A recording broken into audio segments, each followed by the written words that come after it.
this video an excuse to buy myself all the perfumes I've been wanting that are really overpriced. Yes. And that is why I'm so happy to have you along with me. Grab a drink, grab some food. If you want more videos like this, I would really appreciate the algorithm getting this video out. So please like this video, make sure to hit a subscribe, and I'll see you soon.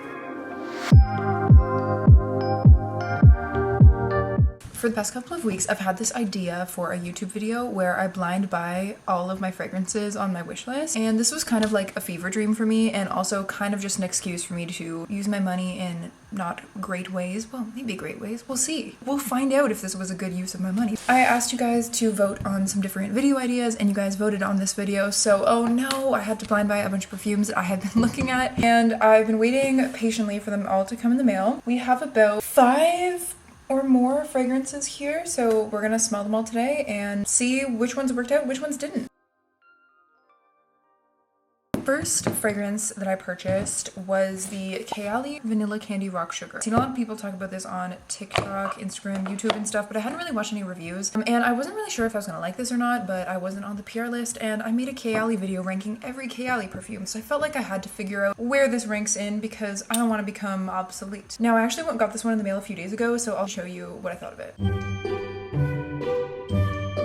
I got the first package that I blind bought today. This came from Sephora, and this is the Kayali Rock Candy fragrance. And it's so funny because I blind bought this, and like the next day I got a shipping notification that they're sending it to me in PR. So either way, I bought this. I spent my money on this. I don't know if I'm expecting to like this. I've heard people say it smells like Vanilla 28. Heard people say it's more like pear, very candied-like, and I don't know if I'm gonna like it or not. It has candied pear, sweet violet, bubblegum, white caramel, rock sugar, and vanilla cream. There we go. I'm just gonna put it on.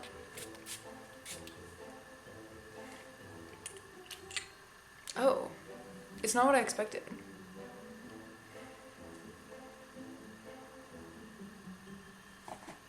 It's thicker than I expected. I don't think I like it that much. It's really syrupy. It's not a fresh pear. It's a really dense, thick pear. It's very similar to Jean Paul Gaultier La Belle and Vanilla 28. I don't like it that much. I just picture candy as being like transparent, and I guess I could see the pear note, but it's just so thick. It actually like kind of hurts my nose the way the Vanilla 28 does, but I love Vanilla 28. I just don't think I love this. I was so excited for it. I love the colors. I love the branding.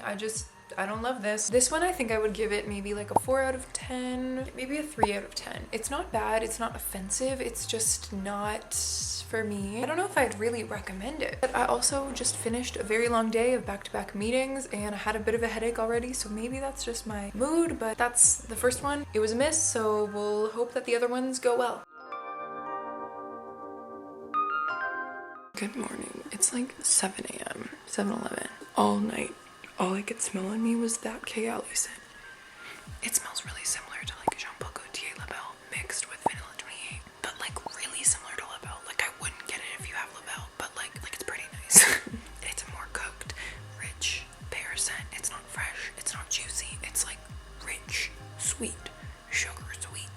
It really lasts. Like really lasts. Can't stop smelling myself. So you know what? I like it a lot better than I did before. So I actually ended up really liking this scent. I found that I didn't love the opening. I got so much bubblegum. It wasn't exactly what I was looking for, but this projected so far and lasted so long for me. The opening overall, I just think just has a little too much going on, but the dry down is really where this shines, and the opening isn't offensive. It's just overwhelming. The dry down is quite pretty. It's very similar to Jean Paul Gaultier La Belle. If you have La Belle, there's no need to get this. I don't know if I would have repurchased it for the price. I probably won't, but it's definitely something I was glad to try, and it wasn't a complete failure, so not bad about that. I got another fragrance in the mail today, and this is from Holt Renfrew. This is a fragrance that I was actually able to smell when I was in France, but I was wearing 9 fragrances, so I smelled it before, but I would say it's still sort of a blind buy because I don't have any real recollection of what it smelled like. I just remember it smelling good. This is a fragrance that I also should have bought in France because buying it in America, you can't do that. Thankfully, I live in Canada, so I could get it. But the only size available was the really big one, so I had to get the huge size. Here we go. pulled run through. Wait, why does it look so much smaller than I thought it would be? Like, I just expected it to be bigger. I guess it's the 75 ml, but like something about the way that the bottle looks, like I just expected it to look different. And it had a gift with purchase, which is La Fille Tour de Fer. Man, that's so hard to say. Something within me inspired me to move. Let's smell it just because it was free. So, oh, interesting. It's not labeled. It's just this kind of a purple juice. And I don't know anything about the notes, so maybe I can guess them. Oh, this is beautiful. It's floral and I get a little bit of like indole or floral, almost aquatic, a little blue. Aldehydic, very squeaky clean aldehydes. I like it. I don't have too much to say about it, but I like it. Here we have Jeu de Peau. And this fragrance I smelled in Paris when I was there in February. I had stopped at like maybe 12 different stores and I had sprayed every inch of my skin that I could possibly spray. I had the biggest headache. And then I walked by Serge Lutens. At the time I was in the peak of my Milk series, and there's a Serge Lutens fragrance called Dent de Lait, which is a milk tooth scented fragrance. Everyone had been telling me you need to try it for your Milk series, but I knew that it was not what I was looking for, and I knew that I didn't want to spend my money on it, but it was so highly requested that I stopped at the Serge Lutens and I tried Dent de Lait and I hated it. I had a feeling I would. Yeah, there was a milk note in it. I didn't smell that. It smelled like biting your tongue and your tongue was bleeding. And the man asked me why that one interested me. And I said it was because I was looking for something with a milk note. And he goes, oh, well, have you tried Jeu de Peau? I said no. So he just sprayed this for me. I don't think I was able to put it on skin, but I did have it on a card. And I had it on this little card with me, and I had a million cards in my purse, but this one card held the scent for so long and actually kept it in my pocket. And when I flew home from France, I would just keep taking this out of the pocket and smelling it. But again, that was maybe 3 or 4 months ago, so I don't know if I'm still gonna like it, but I don't even want to open it. It's just so beautiful. I've been wanting this fragrance for so long, but like something feels wrong about having it. Like, I don't know, it just feels like a fragrance that I shouldn't have. I should just like love it from afar. 75 milliliters. I'm just surprised it's not more full. Like, I guess this is 75 milliliters, but it seems like it's missing already a big dent. I'm so nervous about this. What if I don't like it? This feels illegal. Like, I feel like I should not have access to this. I want to get this on camera, but this is not the best way to... I don't know if it's a turn or if it's a pull, but I'm gonna turn it to see. Hopefully this works. I'm so nervous.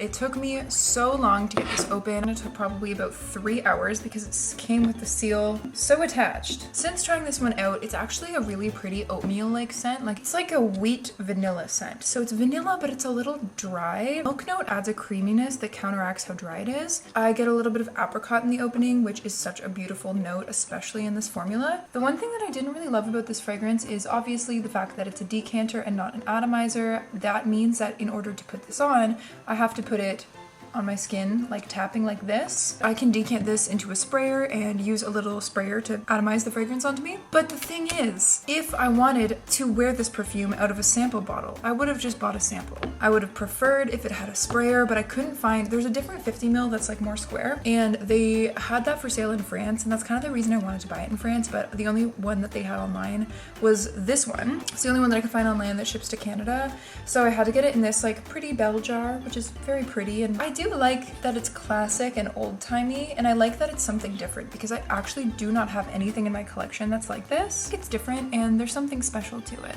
Yeah, so you know what? I don't hate it, but the fragrance is good. Here we have this box. I got this from Etiquette, which is a niche fragrance store. I think they shipped out of Montreal, but they do have one in Toronto. You know I bought a lot when it's 2 pages. First fragrance that I bought was Delina La Rosée. I think it's kind of probably surprising that I don't already have this fragrance, but I didn't. Next up we have Tihota from Indult. Actually recently found out that the perfumer who made this was Francis Kurkdjian. Then I bought a ton of samples. So these are the other fragrances that I probably would have got in full sizes. So these were the less safe blind buys, but so I still bought them. The last thing I bought, which is stuck at the bottom of this freaking box, I bought a book. It's about the of scent, the olfactory conventions that lend gender to our fragrances, and what links the olfactory sphere to sensuality, desire, and attraction. I thought this would be a really interesting topic to make videos on. We have 2 full-size blind buys plus a ton of samples that I bought all these samples, and I asked them for wedding-worthy summer perfumes, and they gave me 1, 2, 3, 4, 5, 6. So I think I might make a video on this on TikTok, just like smelling these and seeing how they did. Maybe I'll film that tomorrow. And then the rest of these let's get through, let's smell them. I've smelled this before, and I actually had a sample that I purchased off of Scent Split for this, and I featured this in my summer fragrance recommendation video that I posted earlier this week. The reason that I didn't buy this was because it kind of reminded me of a past relationship, because I wore it in a past relationship, but enough time has passed and I just really liked this perfume. So I decided, why not reintroduce it to my collection? So I bought the little mini. This is really small now that I look at it, but it's so cute and I'm so excited to have it. I haven't smelled this for so long, but I just love it. Wow.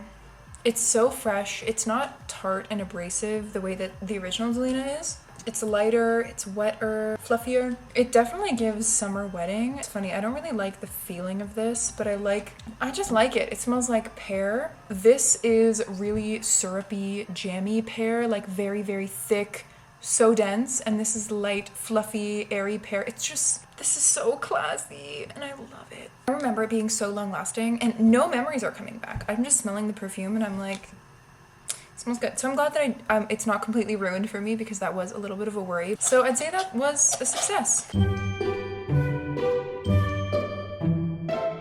next fragrance that I blind bought is Indult Tihota.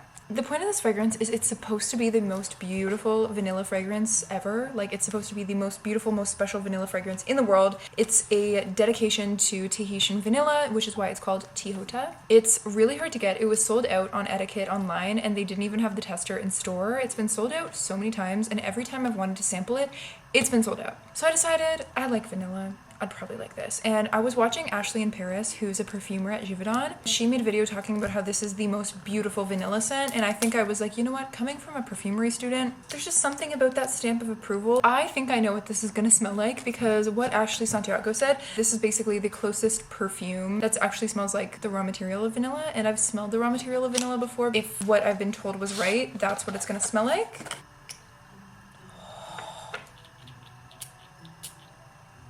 Delina La Rosé is so strong, like I have to move this hand behind my back. Guys, my phone cut out right when I smelled it, but I didn't really react to it, I just smelled it in the air a little bit. Oh!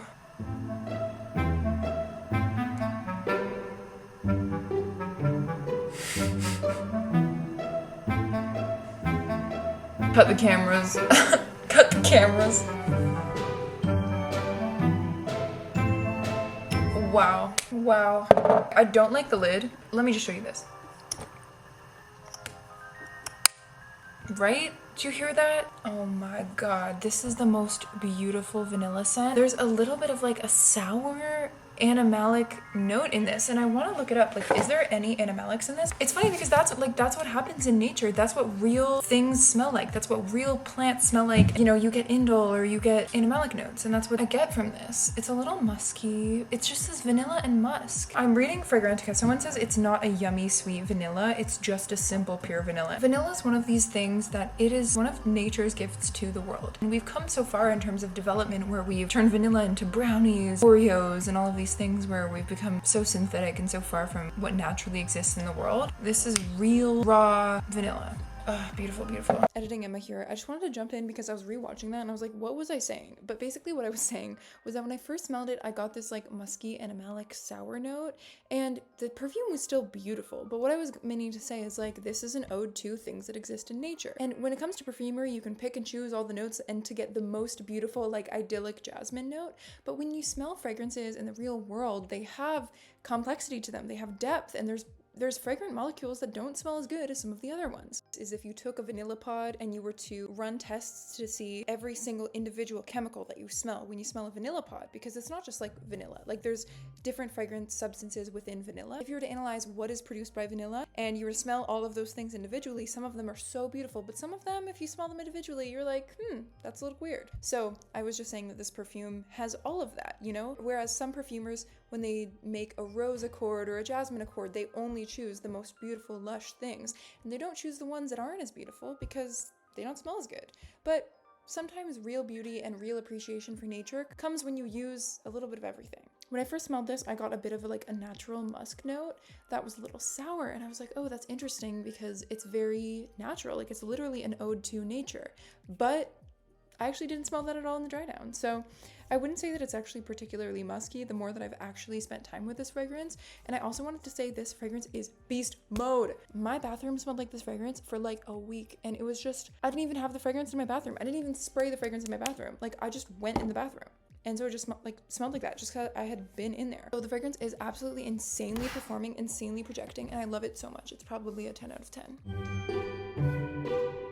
Hello, I'm back, and today we're going to be smelling the rest of the blind buy fragrances that I got. I bought all these samples from Etiquette. Now, these were the ones that I just could not blind buy, but I could muster up the strength to buy samples, so let's get into it. These ones were the ones that were maybe a little more risky to blind buy, so I decided to sample them. The first one that I grabbed is called Parfum d'Empire Salute. I was just scrolling through the Etiquette website, and I just kind of bought what looked interesting. Some of these were on my wish list, some of these I just wanted to try. I won't look up the notes for a second, and then I will look up the notes. Oh my god, it's so familiar. It's taking me back to Cottage. I smell a zest, like an orange peel, but I don't think it's an orange peel. I think that's just what it's reminding me of. Earthy vetiver, maybe? I've never heard of anything about this fragrance, so... Oh, that's what it reminded me of. Okay, it smells like wine. I was trying to find ways to say sparkling. There's a fizzy...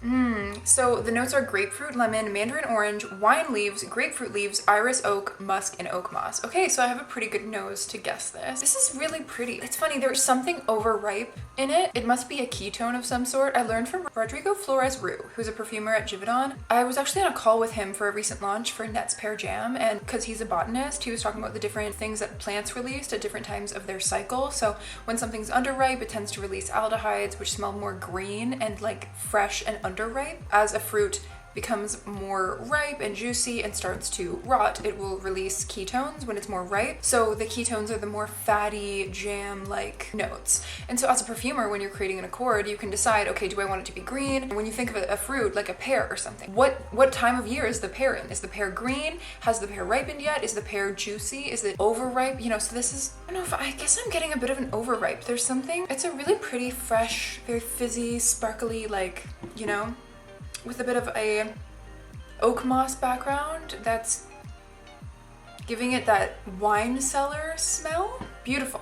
Beautiful, beautiful. Oh my gosh, summer, gorgeous. That's so fun. I don't know if I would blind buy a full size of it just from that, but like sampling that was really fun. Next up we have Carner Barcelona. Etiquette just recently opened a location at the Well in Toronto, and so I was able to visit. I was there with my boyfriend, and we were kind of mingling around and smelling different perfumes, and one brand that I was really surprised by was Carner Barcelona, and I've tried different things from them. I've tried Palo Santo, I've tried Latin Lover, and there's really nothing that's hit. But they have this collection of fragrances. It's the one with the colored bottles, and my boyfriend and I went through one by one and we smelled all of them, and every single one from Carner Barcelona with a colored bottle, fire. So I think I bought samples of every single one from Carner Barcelona because I couldn't remember which one I liked the best. When I was at home just looking up the notes on my own, they all looked so good. I just decided, let's get them all. So this one that we have here is Ibiza Nights. Ibiza. So I'm gonna do the same thing. I'm gonna kind of blind smell it. I know that it's like a fresh fruity scent because that's generally what this line is supposed to smell like. Okay, I'm already getting an orange blossom note, but I haven't smelled it. All I did was open this and I can already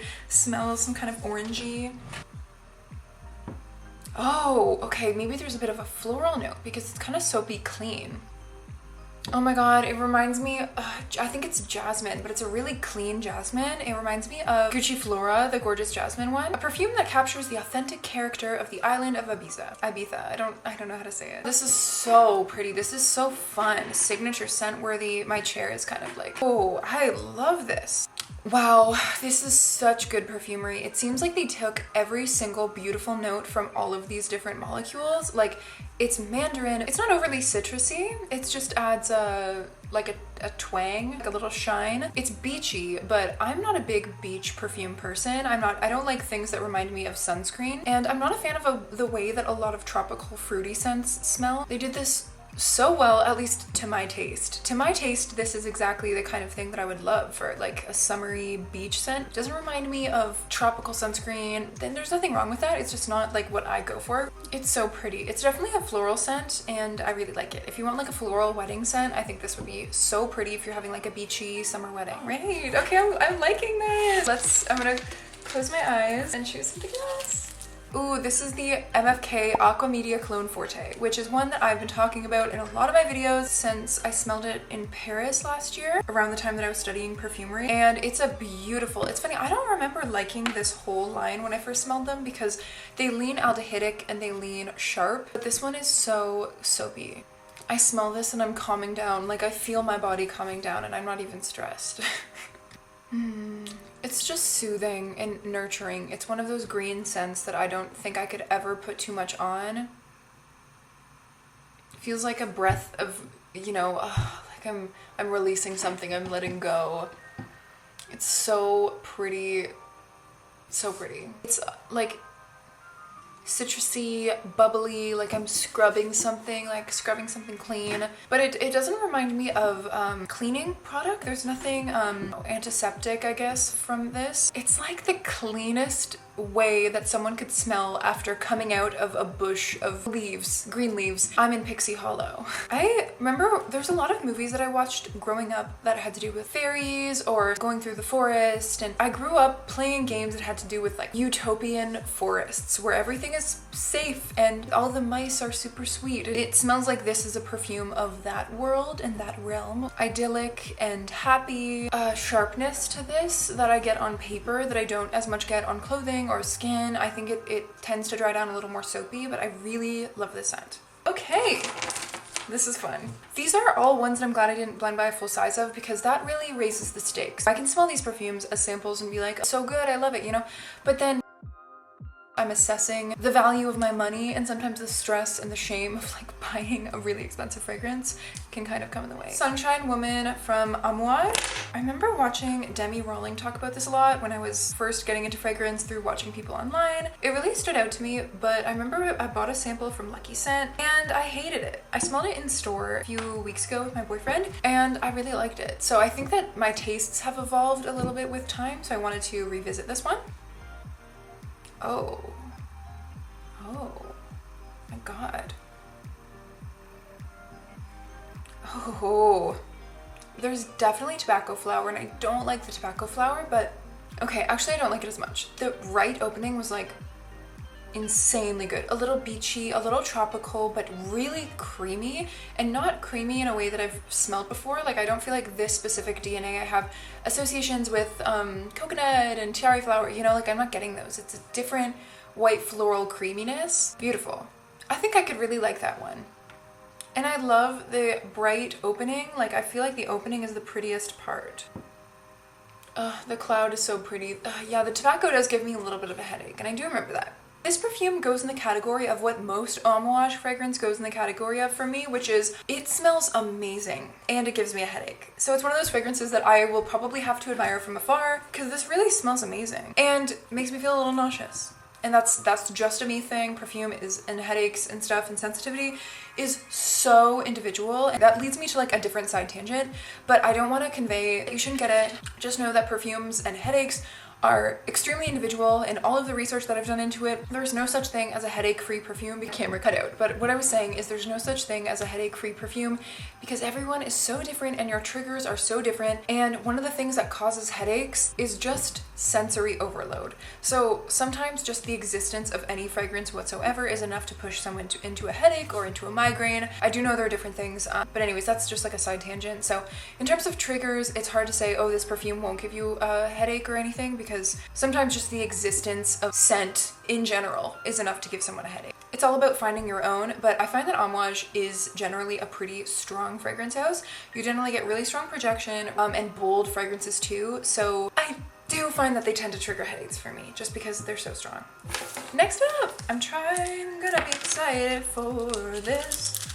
Okay, I got Marbella from Carner Barcelona. This is the other fragrance that I was really excited to try from them. I think I got maybe 3 or 4 fragrances from them. I don't know the notes to this, so let's try it out. Raspberry? Ooh, it's so nice. Why is this brand so good and no one talks about them? This is like giving me Parfum de Marly Meliora. Oh, it's a little aquatic. It's a little green. Very simple, very clean smelling. Oh, I shall put this on my skin. Oh my god, I know why I like this. It has a tea note and rose and black pepper and peony. The peony is what I smell. It's so pretty. It reminds me of Pivoine Sisu from Armani Privé mixed with Taeyulang from Armani Privé, which are two of my favorite perfumes. And it reminds me of, oh, it's so pretty. I should have blind bought this. I want to dump this perfume on me. Oh my god, I need to dump this on me. Oh my god, it's my favorite notes. It's so pretty. I know I'm going crazy goo-goo over it and having a self-aware moment. If I were to be watching myself on YouTube right now, I would probably be like, oh my god, like I need to sample this now. So I want to tell you guys, I love a simple, classic, summery rose and green tea. That like, oh my god, they're my favorite notes. And like with a little bit of blackcurrant, oh, and a little pepper on top, a little bit of peach. Oh, they're my favorite notes. But this should go without saying, but don't order it if you don't like these notes. If you don't like floral scent, you won't like this. If you don't like green tea, you won't like this. If you want something strong, crazy, like bold projecting, you won't love this. This is like along the lines of the Jo Malone's, the Delina La Rose, the Armani Privés. And it's so good, and I love it. But don't get it if you don't like those scents, because that's the kind of scent it is. It's like a calm, chill, signature scent, easy, so good. So good. Man, okay, I have 3 scents left and I have 1 mouillette left. I just cut it in 3, so that's perfect. Next up we have Indigo Smoke from Arquiste.